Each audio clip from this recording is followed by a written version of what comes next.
السلام علیکم ورحمۃ اللہ وبرکاتہ ساتھیوں، آئیے عربک کے کچھ الفاظ یاد کرنے کی کوشش کرتے ہیں۔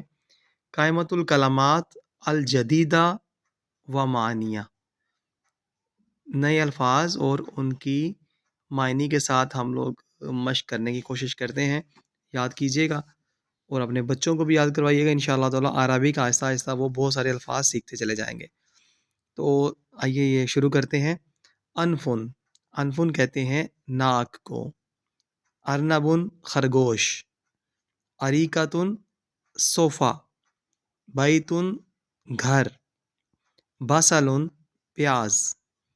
بقراتن، گائے۔ تنورن، یہ دیکھیں ساتھ ساتھ غور کیجیے گا، تنورن کہتے ہیں تندور کو جہاں پہ روٹیاں لگتی ہیں۔ تاجن، یعنی کہ تاج۔